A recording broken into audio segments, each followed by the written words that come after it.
Hello guys, magandang araw sa inyong lahat. Isang single tab ang ayosin natin ngayon. Ang problema daw nito pag pinapagana nila ay umuugong lang. Ngayon i-try natin i-plug.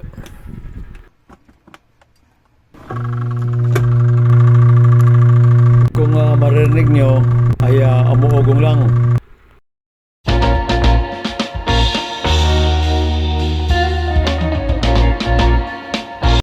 Dito guys, i-check muna natin yung pulsator. Kung mapapansin nyo, ito ay maganit.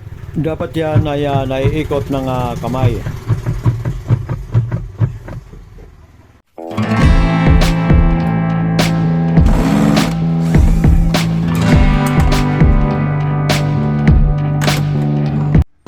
So, yan ang i-check natin. Yung kanyang gear case or ang kanyang motor. Kung mapapansin nyo, ay mahirap ikutin. Sa pag-check ng ganito, kinakailangan na tanggalin yung belt para malaman natin kung gear case or wash motor ang problema. Sa pagtanggal ng belt, kukuha lang tayo ng mahabang screwdriver at isisiksik sa ibabaw ng pulley ng motor at pipihitin pakaliwa ang pulley ng gear case.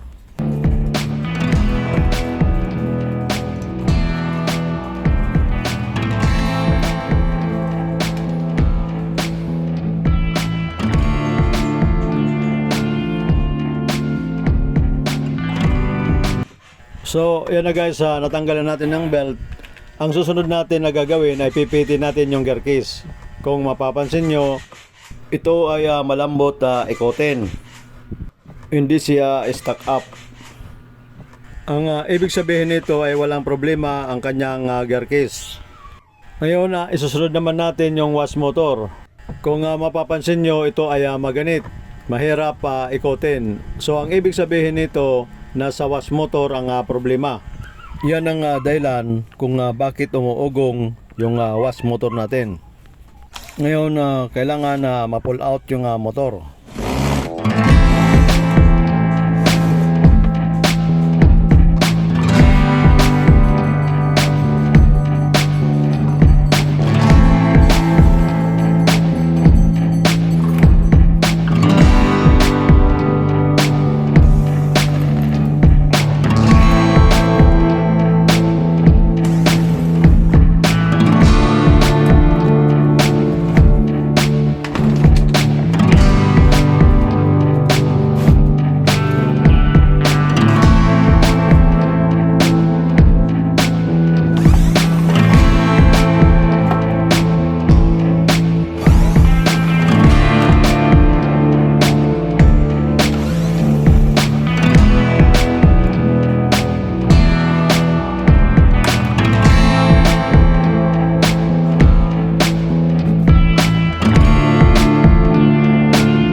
Yan guys, kung makikita nyo, napakatigas talaga. So, kailangan ito baklasin.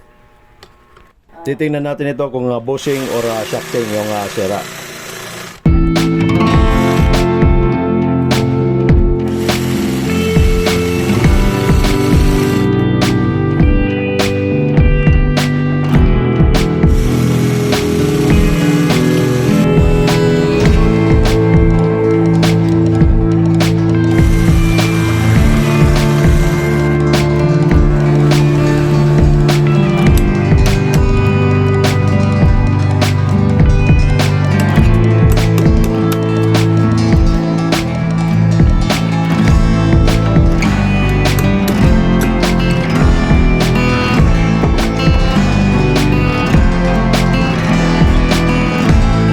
Dito guys, bago natin tanggalin yung top cover, kinakailangan magmarking tayo para pag balik natin ay ganon pa rin ang maging posisyon.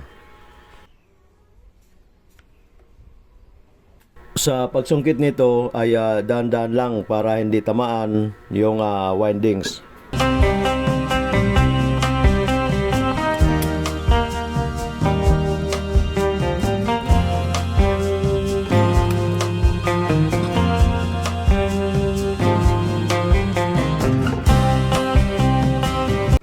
Yan na guys, napulat na natin yung rotor. Kung mapapansin nyo, sa upper bushing siya may problema. okay pa yung lower shafting niya. So, ang susunod na gagawin natin ay kinakailangan matanggal yung pulley at ang top cover niya para matingnan ng maigi yung bushing.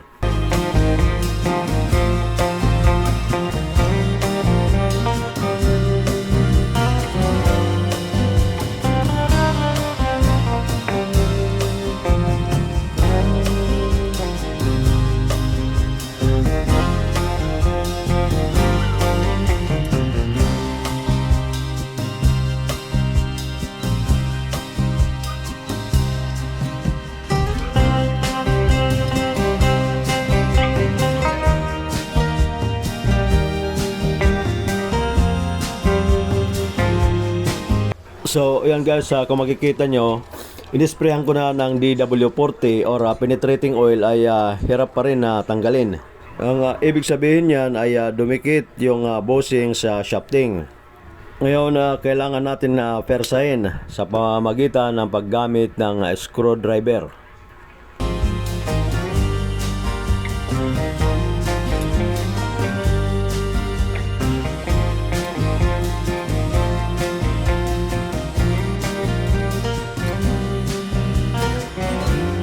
Yun guys, kung makikita nyo yung itim na yan nasa shafting, dyan dumikit yung bushing. Palatandaan niya na natuyuan ng langis at uminit yung bushing at shafting. Kailangan na matanggal yan, yung itim na yan sa shafting. Dahil pag hindi matanggal yan, sa katagalan ng gamit ay babalik yung kanyang pagkaganit. Para matanggal yan, gagamit lang tayo ng liha na number 1000. Ibig sabihin yan guys ay pinong-pino na liha. Hindi pwede dyan ang number 150 na liha or magaspang dahil sisirain yung shafting natin.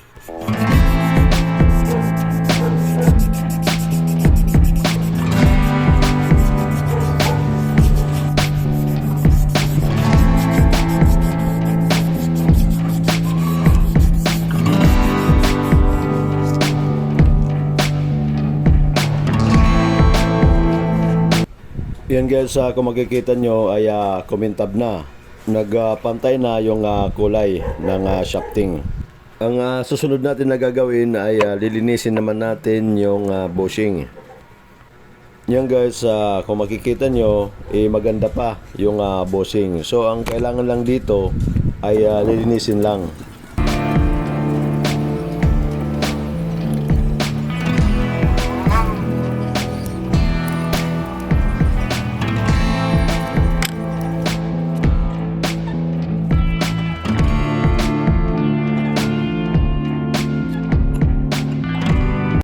Ngayon guys, try muna natin bago natin lagyan ng langis.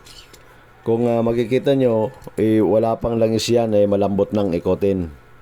Ngayon maglalagay na tayo ng langis sa bushing.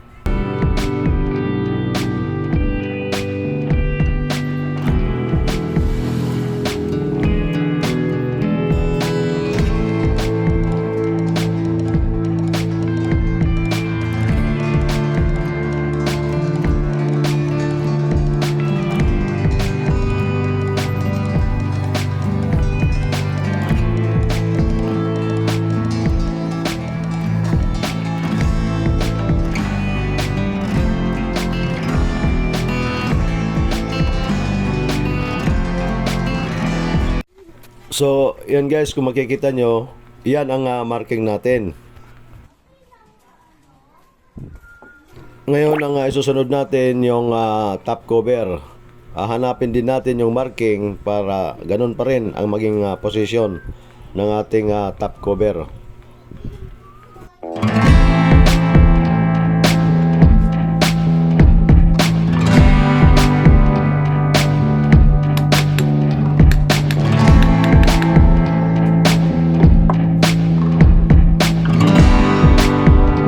Yan ang importante sa pagbalik pagka binabaklas natin yung wash motor para hindi na disalign yung shafting. Tingnan nyo guys, wala pang tornilyo yan pero malambot na siyang ikotin. So yan ang mga rivets niya. Yan ay hindi na pwedeng gamitin. Yan ang mga tornilyo na ipapalit natin. Kinakailangan dyan ay mayroon lock washer. Ngayon guys, maglalagay na tayo ng tornilyo para matesting itong wash motor.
Ayan na guys ang wash motor natin.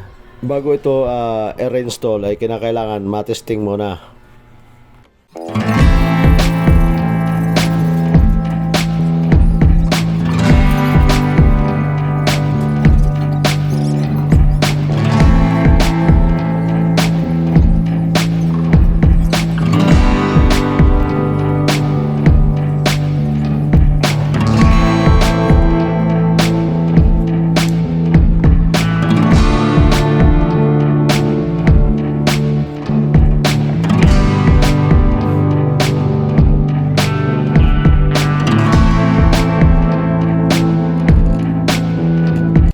So, yan na guys, ititesting na natin yung wash motor. Ngayon ay hawakan lang natin ito dahil minsan ay umiigkas ito. So, yan guys, kung makikita nyo, maganda na yung ikot ng wash motor. Ngayon ay pwede na ito reinstall.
Yun guys, tapos na yung termination. Ngayon, maglalagay na tayo ngayon ng belt para matesting itong ating unit.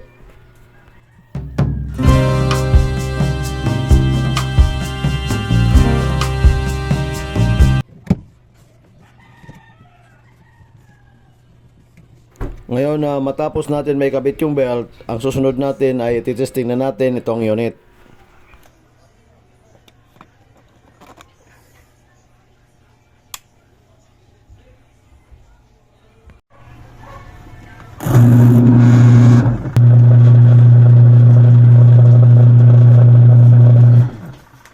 Yun guys, kung maobserban nyo, nawala na yung ugong ng wash motor. So, ganun lang ang naging problema niya. Natuyuan ng langis, nag-init at dumikit yung bushing sa shafting. Hanggang dito na lamang guys, maraming salamat sa inyong panonood. Sana ay nakapagbigay ako sa inyo ng kunting idea. At pasensya na kayo sa boses ko dahil nadali ako ng trangkaso noong mga nakarang araw.